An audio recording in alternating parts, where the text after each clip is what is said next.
Hey, it's Thomas Mulready from CoolCleveland.com, and we are here today at the Market Avenue Wine Bar across the street from Great Lakes Brewing, and we're here with the one, the only, James Levin. Mr. Mulready, how long have you been doing this gig now? Oh, it's been 10 years with Cool Cleveland this year, yeah. Is it different now than it used to be? I mean, how does it fare? The It's artists totally the culture different. scene in town? Oh, not just arts and culture, which has come around, as you know. All of a sudden, you know, arts and culture, well, we got the cigarette tax, right? So it seems like... Well, fewer people smoking. How's that going to affect the life of the arts and choir? I think that's going to be something they're going to have to deal with, actually. We're going to do this interview this way, are we?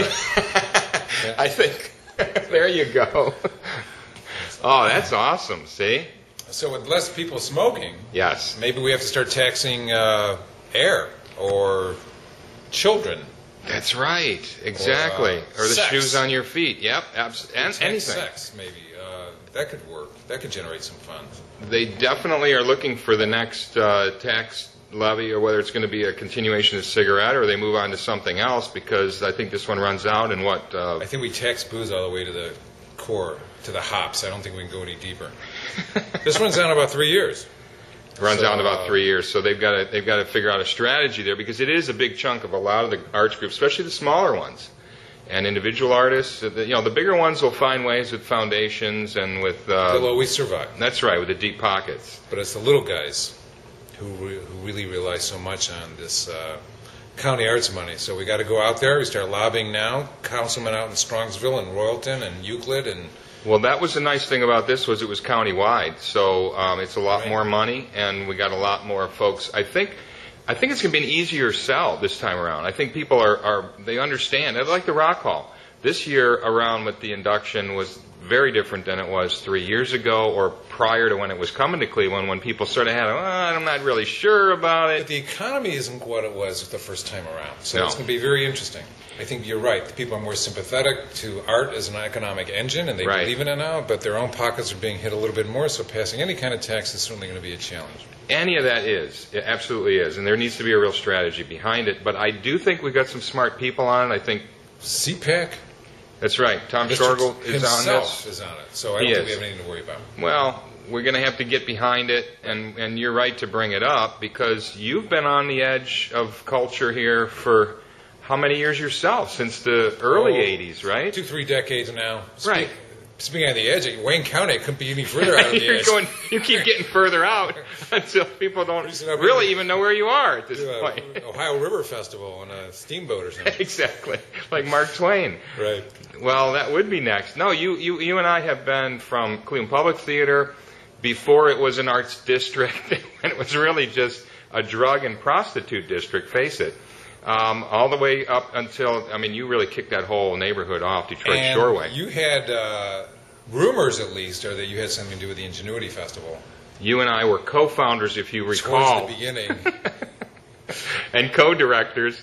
And that has gone on, and now that's continuing and bringing people down. Now it's on the Detroit Superior Bridge. That's true. So you left quite a legacy here, and now you're blazing a new trail.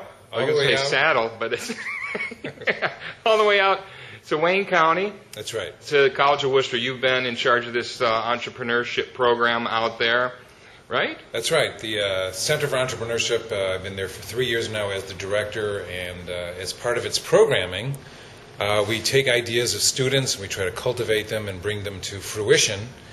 And one of the projects that we've collaborated on as a group at the Center for Entrepreneurship is the Wooster Jam, which of course is this weekend. So you get the students really, they're involved in this. It's not just your brainstorm and your connections and all of the artists that you know and have worked with for decades. You've got students out there who are actually programming it and putting this together. The idea is that there are students taking a seminar course for credit called the Entrepreneurship of the Event. Wow. And so they have hands-on experience on how to put an event like this together. So they work with the insurance company, the security, the county fair board. There's 1,000,001 details, isn't there? How can you recommend this to anyone as a career, James? Now, come on. You've done this for so long. You know how hard it is. It's heartening to see this next generation of kids really take hold and really grow and evolve and bring their own ideas, and they feel the gratification of helping to put something like this together. What's different about how they approach things? You're using the county fairgrounds itself. Okay, so that's interesting right there. But what are these kids bringing I mean, how are they different, do you think, than your aesthetic? Because you come out of a, I want to say, sort of 60s, activist sort of aesthetic that informed all of the art that you put together, and it still does. How are kids today that are putting this program on, what were they looking for? What really set them on fire? They were looking for an experiential event. Obviously, when you go to a liberal arts college like the College of Wooster, which is a very fine academic program, it can be a little ivory tower-ish. In fact, there's a phenomenon that they refer to as the Wooster bubble, that they're sitting on a hill away from the energy of the town. And the idea here is that the kids really wanted to do something that would connect their experience, their skills, not only on campus but to the people in the community. And we've done that, I think, with the having this at the fair. It kind of reminds me of Shakespeare at the Zoo. Right. This idea of having an event at a place that's very hospitable, welcoming, and familiar to people. But totally out of context. The juxtaposition of like opera, light opera, which takes place normally during the summers at the College of Wooster, now be taking place in a barn where they usually auction off goats. So you will have Ohio Light Opera there. Ohio Light Opera, the Cedar Valley Cloggers, which travel internationally. Wow. They're an incredible bluegrass and tap dancing group. Yeah. They might not like that description, but exactly. They're really amazing. And we're also bringing in the Northwest Territory. It's, I think, one of the best bluegrass bands of anywhere. And there's also some very fine artists connected with the College of Wooster, some rock and jazz bands.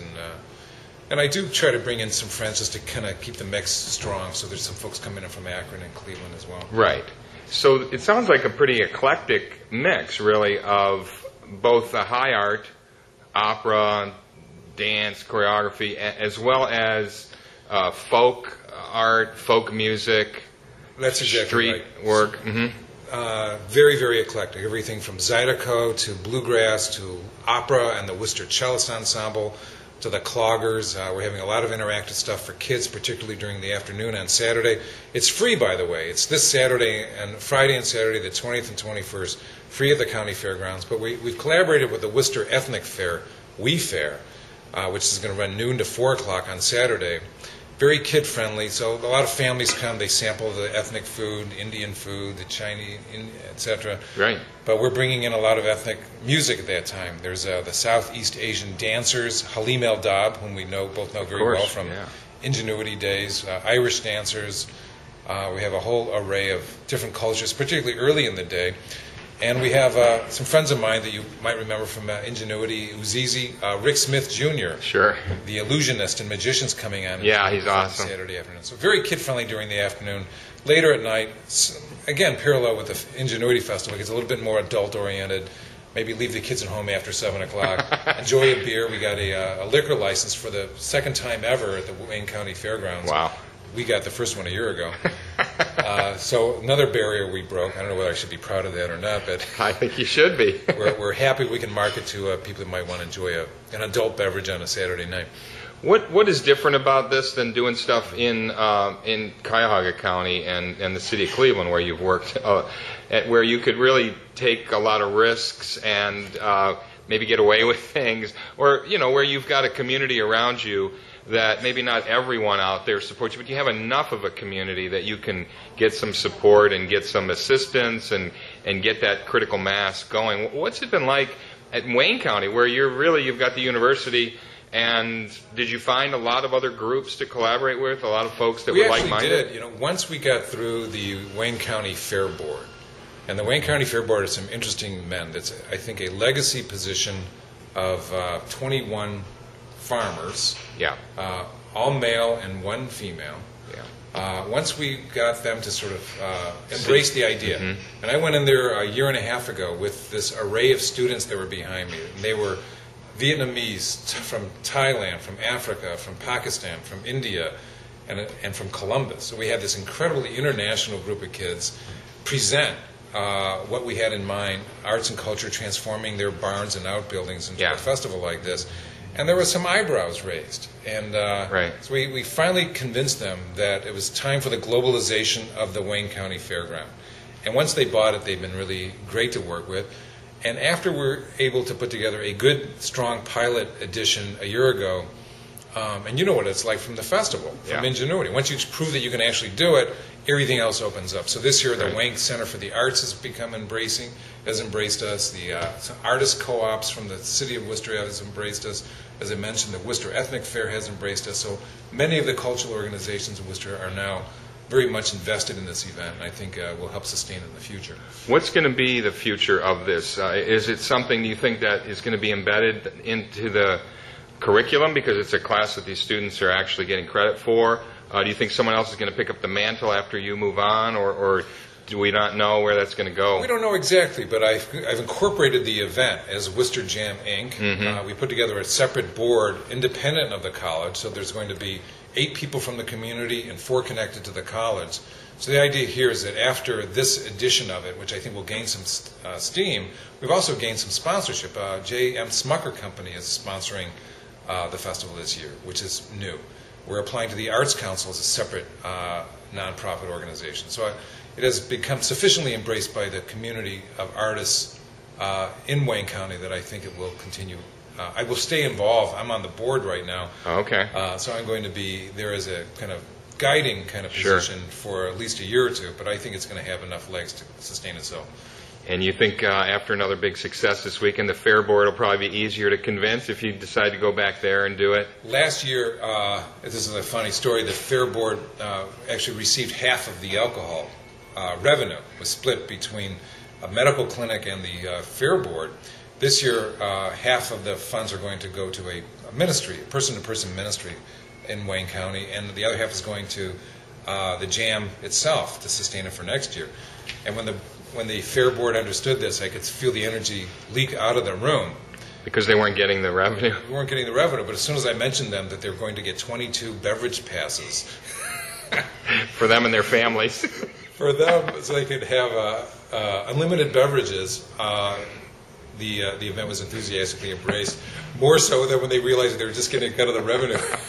And one of them made a joke and said, well, this is the first time, Jerry, you're going to be walking around with beer legally.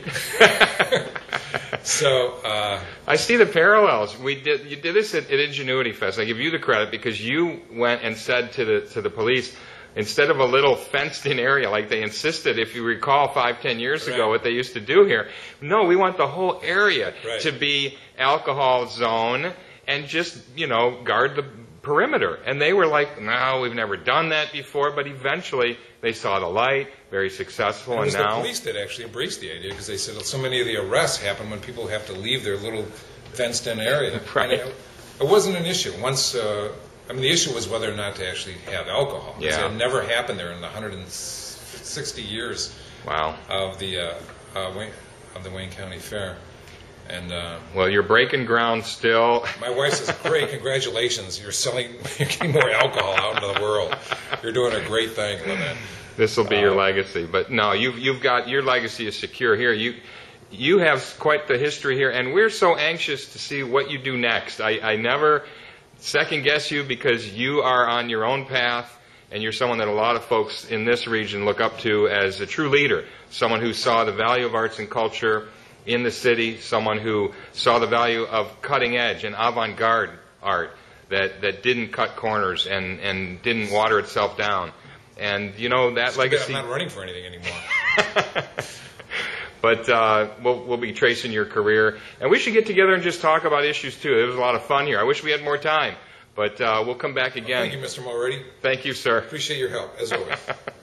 Great talking with you, James. Have fun this weekend. Thanks, Tom. Hope you come. Thank you. You going to make it? We're going to be there, absolutely. Cool. It's not far away. It's about 1 hour or so. It's 1 a hour beautiful south. drive. It is. Yeah, it's lovely. So this is Thomas Mulready from CoolCleveland.com. Have a great week, and we'll see you at the Wooster Jam.